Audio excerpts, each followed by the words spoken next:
Camp to you. Kevin has been coming to Crosscreek for a while on Wednesdays and Tuesdays for Bible study. And he was supposed to tell his story 3 weeks ago, and a wreck on I-65 shut this whole thing down. And so he is going to come and share his story, and we are so glad to have you. So will y'all please welcome Kevin Camp.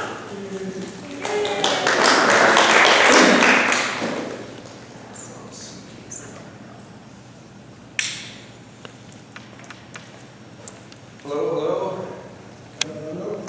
I'm your friendly resident Quaker. I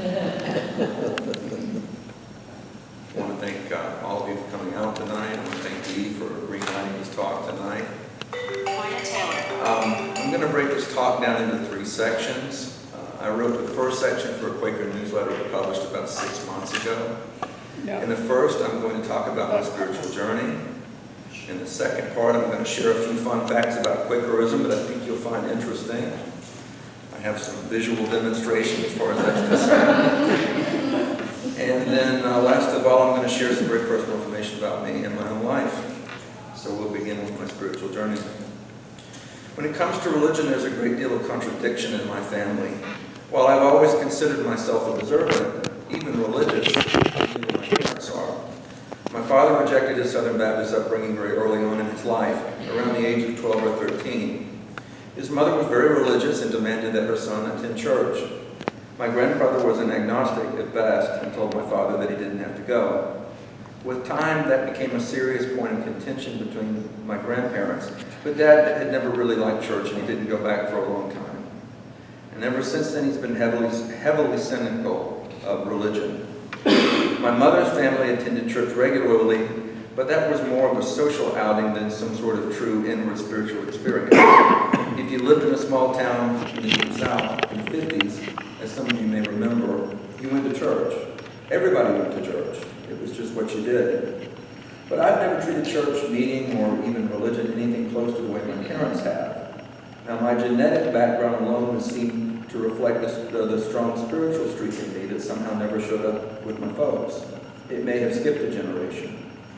There are multiple ministers in my family tree, including a great-great-great-grandfather, a direct link on my father's side, and a great-grandfather on my father's mother's side. So put this way, it's not difficult to understand where my desire to regularly share vocal ministry in Quaker worship comes from. It explains my perpetual interest to see worship function efficiently, first day, which is what we call Sunday, after first day. We aim always for a gathered meeting, which is proof that we've been especially blessed that day.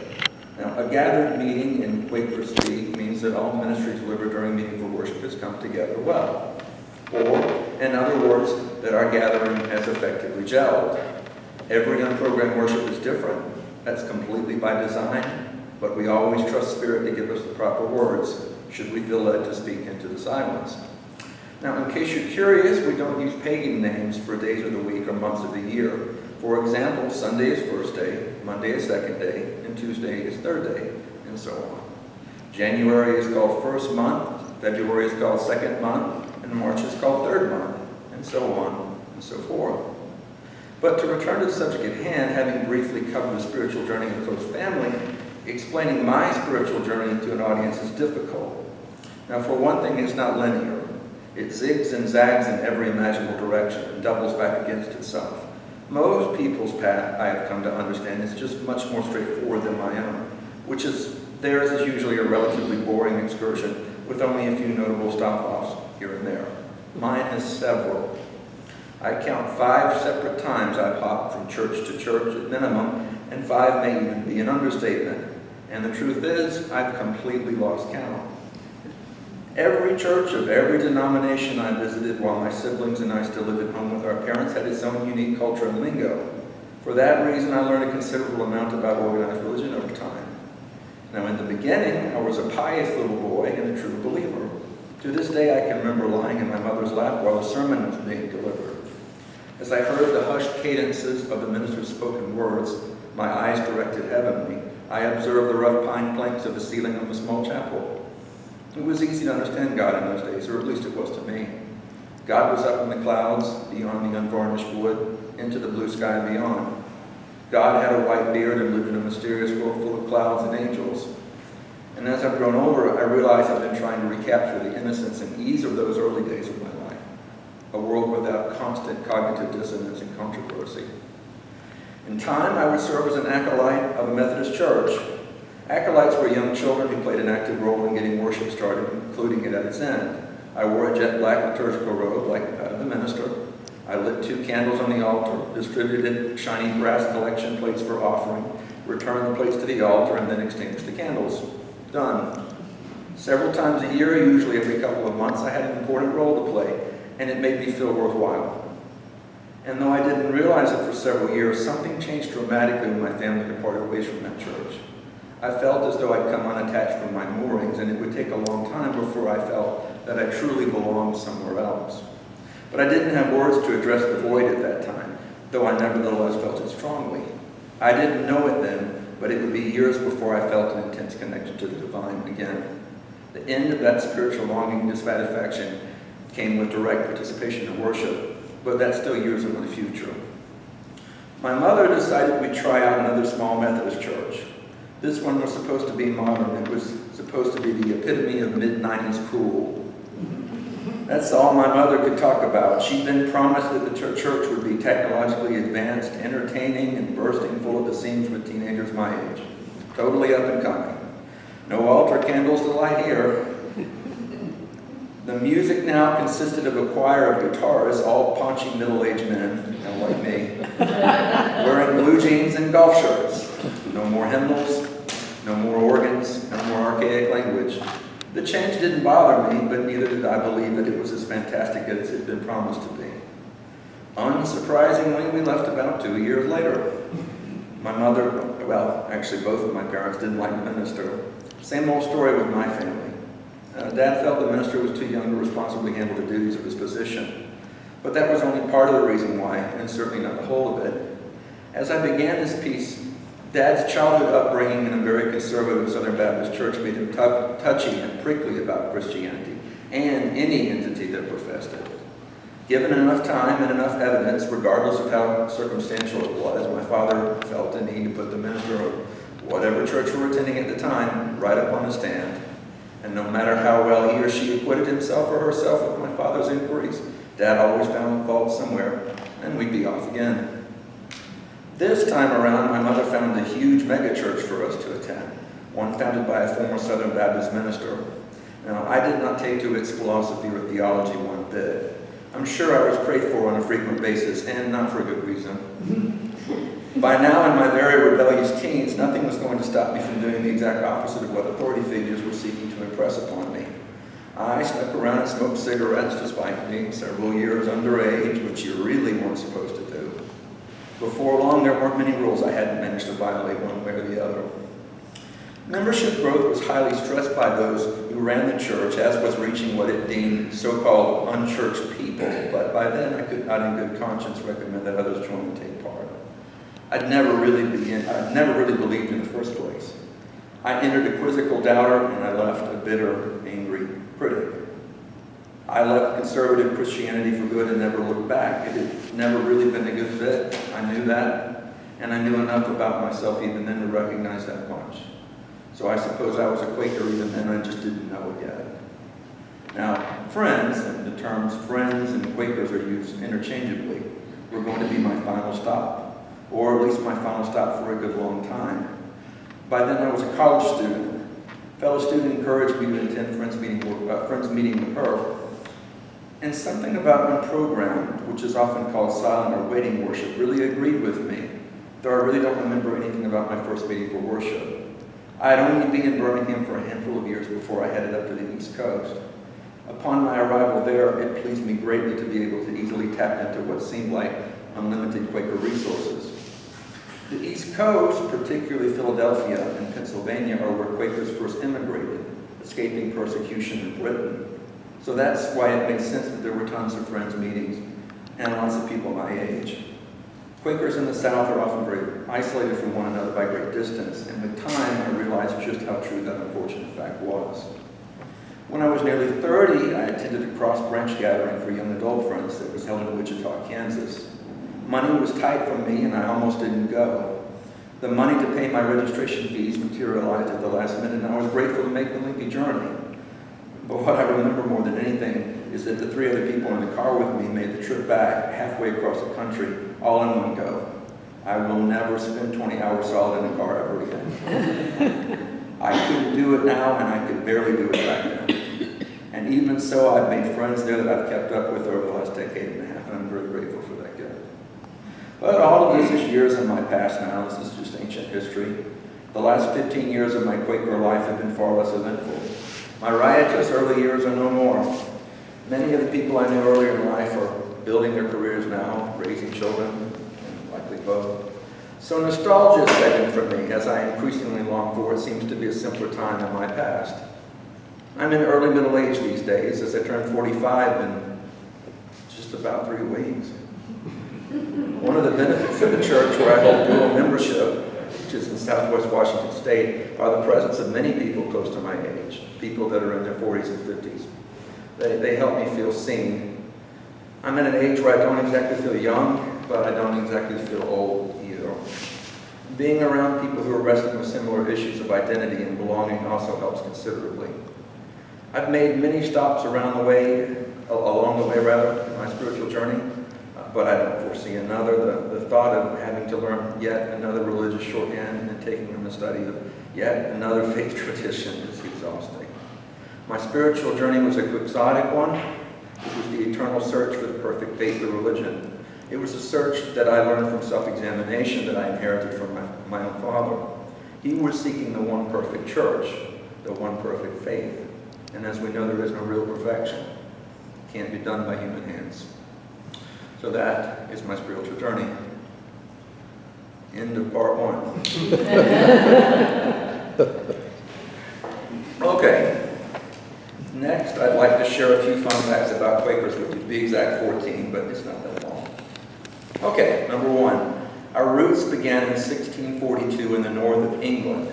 A bloody, lengthy civil war, well, actually 2 civil wars back to back, but I don't want to confuse you, was raging across the British Isles, pitting supporters of the king against members of Parliament. At the same time, a gifted, serious young man named George Fox, who had been born into a staunchly Puritan, very devout family, began roaming the countryside. He was seeking spiritual enlightenment and a genuine connection with the Holy Spirit. Fox rambled aimlessly for years, consulting with priests and commoners alike. No one could speak to his spiritual condition, as we say in Quakerism. He became very discouraged, despairing that he would ever find answers to the questions he sought. And though we cannot conclusively medically diagnose him nearly 400 years in the future, it was very likely that Fox had clinical depression, and perhaps could have even had bipolar disorder. Fox struggled with bouts of depression for the rest of his life, off and on. But with time, his outlook on life changed dramatically and for the better. As he wrote later, and forgive the 17th century language, lest I mispronounce it, "As I had forsaken the priests, so I left the separate preachers also, and those esteemed the most experienced people. For I saw that there was none among them, all that could speak to my condition. And when all my hopes in them and in all men were gone, so that I had nothing outwardly to help me, nor could tell what to do, then, oh then, I heard a voice which said, there is one, even Christ Jesus, that can speak to thy condition. And when I heard it, my heart did leap for joy." So in other words, there was no need for ministers or clergy or intermediaries. As the first friends put it, Christ has come to teach his people himself. Jesus speaks to people directly, and we can pursue a personal relationship with him through the Holy Spirit. And as an aside, I am reminded of all the charismatic young men throughout time who have founded religious movements. I can think of several. An important one.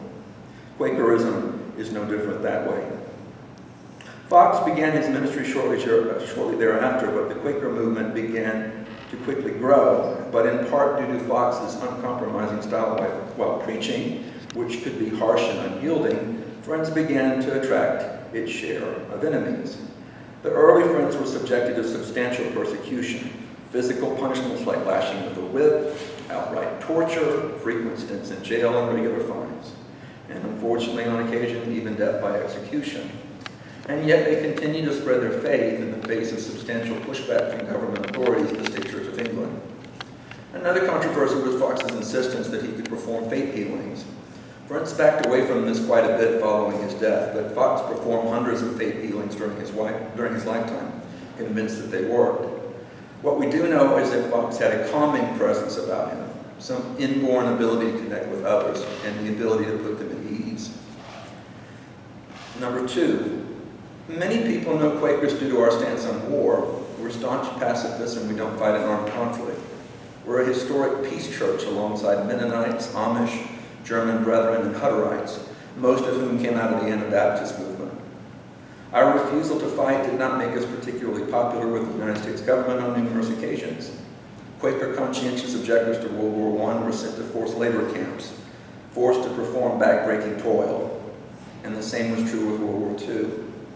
Some Quakers participated in both World Wars in non-combatant roles, serving as medics, nurses, and ambulance drivers.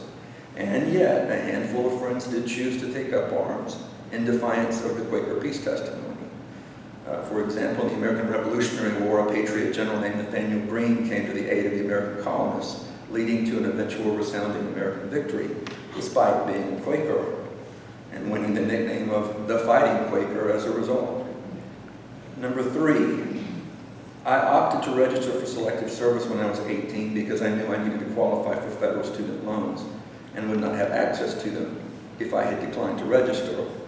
But, though not registering is illegal, I would have been backed up by what we call the Quaker paper trail. I can think of several hundred friends who would eagerly agree to write the necessary letters to ensure that I never had to serve in armed combat. And it hardly matters now because I'm well past draft age. Now, here, you know this guy. Probably more people than that know us due to Quaker oatmeal. Now, very much without our permission, an enterprising Philadelphia businessman decided to co-opt our name. And here's why. Quaker merchants set fixed prices on the goods that they sold. They did not haggle or horse trade. We have a testimony of integrity which encourages us to take on fair dealings with others. With time, Quaker business people developed a reputation as being trustworthy in business dealing. Hence the reason for Quaker oatmeal. And one thing about it, we haven't dressed like this guy in about 200 years. Number 5, we don't swear oaths. Instead, we affirm them.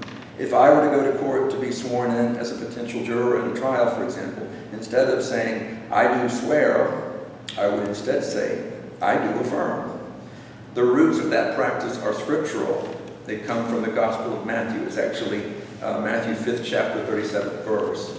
My preferred translation says, just say a simple yes I will, or no I won't. Anything beyond this is from the evil one. As we thought, why should we need to reinforce truthfulness? Let your yes be yes and your no be no. And I'll say that declining to swear an oath has gotten me out of jury duty at least 2 or 3 times in my life. We are also well known for our staunch abolitionist stance against the practice of slavery.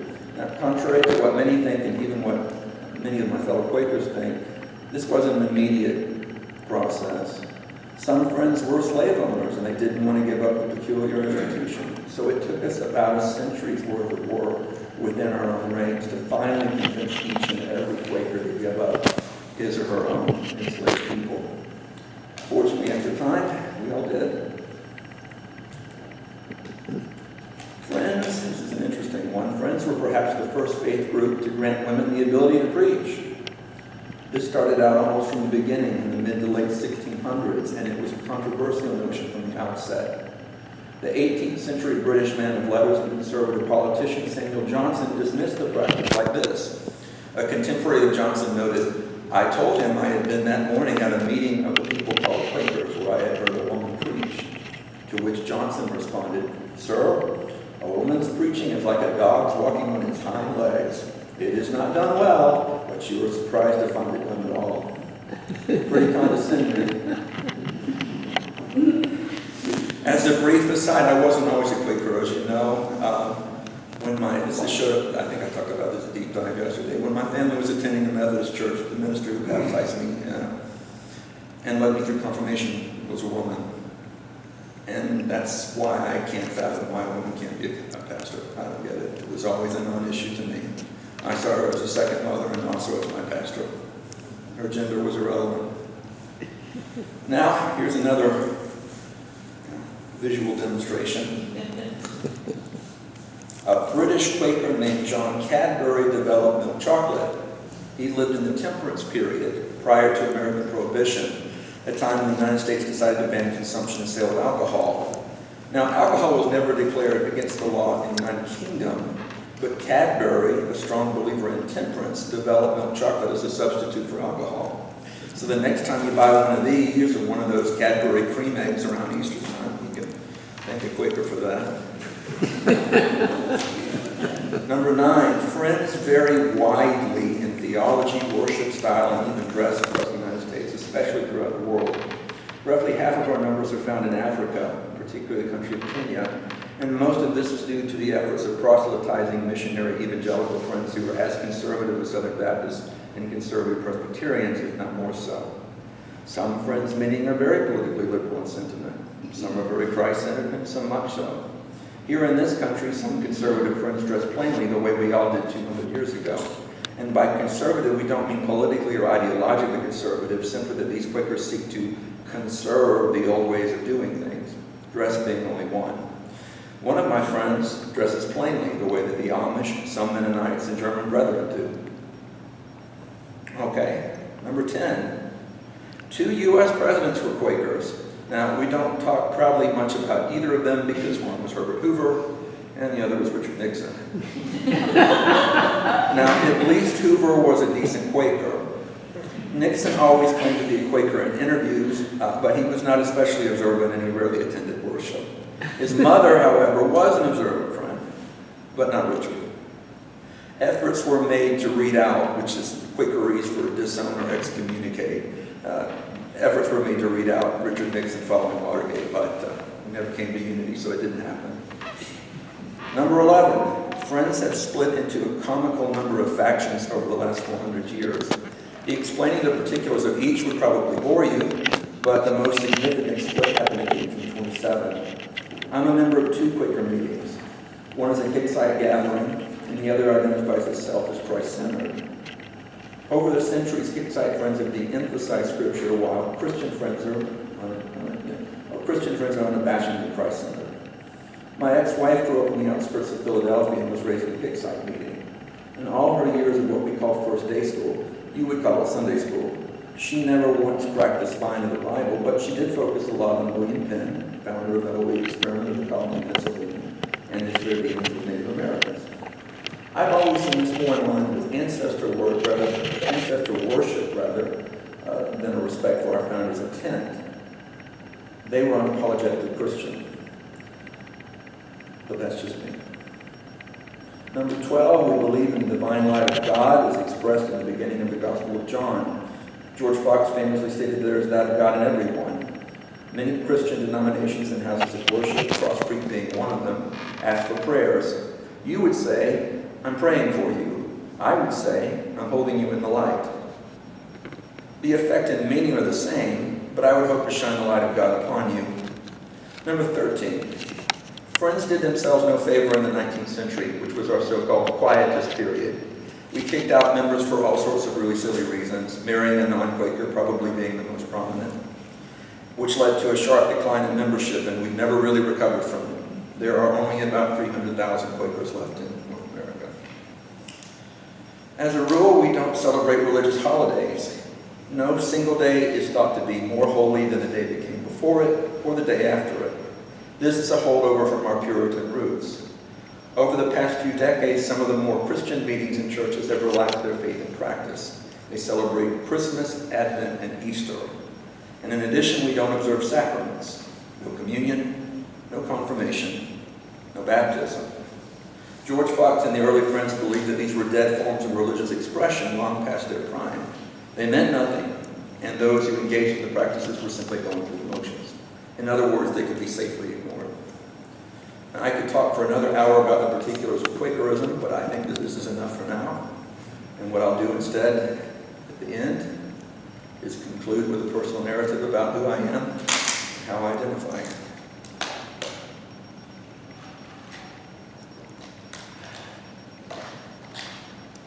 that there was something different about me with the arrival of puberty, roughly around the age of 12 or 13, though I could assign the term to myself at that time. In the early 90s, nobody I knew was out, or at least not yet. If the topic of homosexuality came up, it was used as a strong pejorative, a means to mock and shame and belittle others, which explains why I remained fiercely closeted for a long time. Then high school arrived and I came to understand that I was bisexual. But the knowledge of it I kept on a hush-hush, need-to-know basis. My close friends knew and gratefully kept my secret, but I was by no means ready to engage in a gay relationship or to advertise my sexuality. Truth be told, I feared the consequences, and I knew I could be beaten up or worse. And though I was secretly attracted to other boys, I kept my feelings to myself. One of the deepest tortures of those days was having to dress out in front of other boys for gym class. I always kept my eyes focused only on the front of my locker, a nervous wreck, feeling as though I harbored a terrible secret that I couldn't risk anybody else finding out about. I deliberately did not make eye contact with anyone in the musty-smelling locker room, rushed through the process, and hustled out the door. Now, when I got older and I talked to other queer people, I found out just how commonplace this experience is. College is when I finally had the confidence to pursue a same-sex relationship. The first men I ever really trusted to get close to me was considerably older than me. The large age discrepancies aren't unusual in gay relationships. Maybe there just aren't the same rules in place that govern heterosexual pairings. Maybe we're making up the rules as we go. Well, there was little I needed to explain to him. He understood what it was like to live a closeted life. A generation older than me, he'd been around in the early 80s, a time when being out simply wasn't an option. Had his sexual orientation become public knowledge, he would have immediately lost his job. And, sadly commonplace to gay men of his generation, he lost his first partner to HIV/AIDS. But in all this progress towards self-acceptance and away from internalized homophobia and internalized biphobia, both of which I still experience from time to time, I couldn't quite own up to what I was and who I was. The bisexuality was one thing, but there was something present, something else. I began to experience gender dysphoria, which is the knowledge that I wasn't a man, at least not in a conventional sense, and that many masculine gender roles did not fit me well at all. In the early 2000s, I went to a conference where I ran across a term called genderqueer. It seemed to fit. These days, most people would call it non-binary. So I had another huge admission to come to terms with. I was bisexual and non-binary. It really felt like a punch to the stomach. And by non-binary, I mean that gender-wise, I've never felt exclusively male nor exclusively female. Instead, I'm a little column A and a little column B. And if you get to know me well enough, I'm sure you'll be able to pick up on all of this. Not all non-binary people are transgender, and not all transgender or non-binary people go through transition. That took a while for me to reconcile within myself. In certain audiences, I use they, them pronouns, but I don't insist upon them because I find gender-neutral pronouns a little awkward and cumbersome. I hope to find something more concise will enter modern parlance, but for now, I use them. Believe it or not, my story does have a happy ending. 3 years ago, I met a fellow Quaker named Val. We became very close friends and still are today. Val is a lesbian, but you'd never know it. I confided in her my sexual orientation and gender identity. She and I both passed for straight. Being straight passing is a prominent example of imposter syndrome, and it too kept me closeted for years. During one of our conversations, Val made a funny offhand remark. She said, "Oh, you're a weirdo like me." Translation, "You're straight passing just like me." "You, Kevin," she said, "don't hold stereotypical interests and display the mannerisms of many LGBTQ people." And in all fairness, she added, "Neither do I." So it's become an inside joke in terms of endearment between the two of us. We refer to each other as weirdo to this day, and I'm very grateful that God placed her in my life. You might get a chance to meet her someday. I hope you do. All of that broke down the doors, and I burst completely out of the closet finally. No more half measures, I thought to myself. If Val can do this, I can do it too. And I did. And I've been a much happier, more joyful person because of it. But there's something else. Earlier this year, I sought hormone replacement therapy. Transition, in other words, though I was cautious of telling everyone. Hormones are powerful, and after 2 attempts on estrogen, it made me just very sick. I realized I was going to have to put that dream aside. But I'm no less non-binary, regardless of my gender presentation or the clothes I choose to wear. Everybody's gender journey is different, unique only to them and them alone. I sought a woman with personal theory because I didn't want to be seen as a man in a dress. I had to be pragmatic. I was born into a very masculine body with broad shoulders and a long torso, and I'm tall. I wanted to pass and wanted to avoid as best I could the inevitable stares and hurtful remarks I knew I would receive, but I tried. It took me decades, but I'm more okay with myself these days as I am than I've ever been. As I said, I soon turned 45. Better late than never. If I'd been born into a younger generation than my own, my struggles likely would not have been as formidable. But I could have been born into an older generation than my own too, a time when living one's authentic life simply wasn't possible. When she was still living, I never told my grandmother about how I identified me. It was quite deliberate on my part. She would not have taken it well. And when I was married, I deliberately never told my in-laws about my true sexual orientation. We've made progress as a society. I've made progress myself, as I'm sure you can see.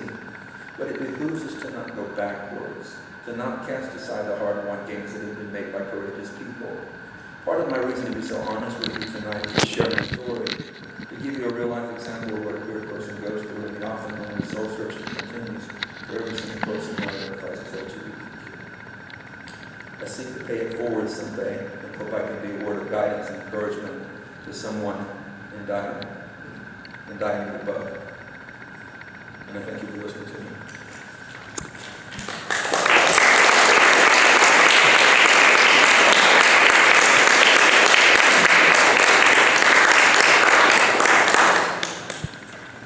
Kevin, thank you so much for sharing your story, for being vulnerable, being real, and trusting us with the story of your life. What a beautiful story. I wonder if there is anyone who has a word of encouragement or a question for Kevin, anything you would like to share with them. Just encourage. Thank you. Yes. Thank you for being able to share. Yes, thank you for sharing things that you know that you're in a loving, safe, trusted space. Yes, you are. I feel bad. I'm so glad that you are. Yeah, I couldn't have written that 3 years ago. Kevin, what drew you to Cross Creek? Yeah. D, being my neighbor.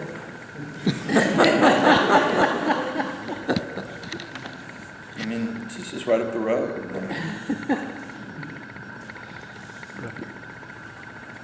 And she's a female pastor. Imagine that. I think your dad wanted you to meet. Yeah. He was kind of burdened with that. He He did. said, I think my son might be interested. Yeah, when he learned that he was a pastor, which he knew